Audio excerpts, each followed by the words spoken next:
d'innovation, voici la grosse opportunité, des cercles d'innovation chargés de déceler toutes les possibilités de demande des titres de propriété. Alors cette activité a pour objectif d'élaborer donc de manière opérationnelle le transfert des technologies. Et c'est dans cette optique que nous sommes là, pour d'avoir une formation, puis rédiger ce manuel de transfert des technologies. Il s'agit d'une activité dans laquelle sont représentés tous les établissements de l'Université nationale, c'est-à-dire tous les UFR, écoles et instituts, ainsi que toutes les écoles doctorales.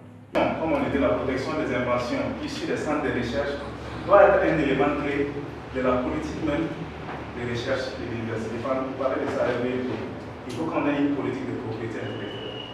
Et là, il y a déjà des universités en fait, qui sont déjà dans le processus. Je pense qu'après cette étape, ça pourrait être une recommandation. Que la politique de propriété intellectuelle motive tout le monde.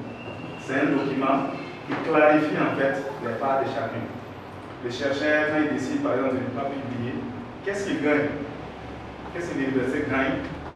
D'une manière générale, les anciens chercheurs de l'université de Nancy-Boigny, avec tous les départements, ils ont participé activement à cette session avec un riche partage d'expérience. Et nous sommes convaincus que c'est déjà un bon début d'un processus qui est lancé au niveau de Nancy-Boigny. À partir des activités que le bureau doit faire, on va finir par proposer un organigramme qui regroupe un peu les activités. Ces activités pour permettre à celui qui va peut-être mettre ce bureau-là ou qui va vouloir mettre des gens là, qu'il sache que lui, il est ici là, il regroupe un certain nombre. Il va gérer un certain nombre d'acteurs chargés d'identifier ceci. Lui, il va regrouper un certain nombre d'acteurs chargés de gérer ceci. Donc ici, notre objectif effectivement, c'est d'aider tous ces acteurs-là, cette commission qui est chargée d'élaborer le manuel opérationnel du bureau de transfert de l'Université Nancy-Boigny à faire sortir un manuel opérationnel très solide qui va permettre effectivement de valoriser en fait les inventions des chercheurs, des enseignants chercheurs de l'Université Nancy-Boigny. Pour la formation, je peux dire que je suis satisfait. Donc, ça m'a permis de comprendre que ce que je fais déjà doit être protégé. Ce que je fais déjà doit être valorisé. Ce que je fais aussi peut être industrialisé et commercialisé. Si on veut vraiment que la monnaie prenne, il faut une éducation de la et vraiment pour créer un système vraiment de confiance. Parce que les gens souvent, c'est la question de confiance, la question dont vous parlez là. Pour que quand même, les résultats que les gens sont en train d'obtenir là, ne soient pas divulgués. Ça c'est important.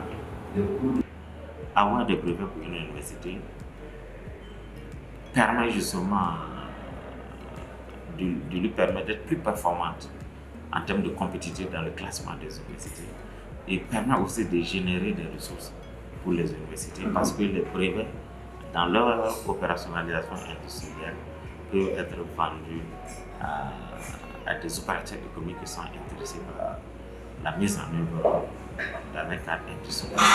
Ça permettra à l'université de générer des ressources et de financer la recherche à l'Université nationale. J'estime que j'ai déjà appris un certain nombre de choses et j'en attends donc d'apprendre beaucoup sur la protection de la propriété intellectuelle. Et bon, bien entendu, j'espère, je souhaiterais en tout cas, d'accord, faire le porte-parole en fait auprès de mes collègues enseignants, d'accord, pour leur expliquer ce qu'il en est. Et je me dis que la mise en place d'un tel bureau au niveau de l'Université Nancy-Boigny est une réelle opportunité.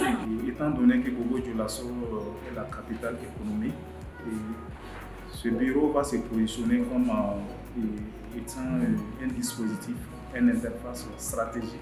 On a l'habitude de dire que les enseignants du Burkina, les chercheurs du Burkina cherchent et ne trouvent pas, c'est pas vrai. Les enseignants qui cherchent, trouvent. C'est la valorisation de ces résultats-là qui pose le problème. L'exploitation de ces résultats-là qui pose le problème. Cette formation est un instrument formations et je souhaiterais que toutes les universités participent à de telles formations.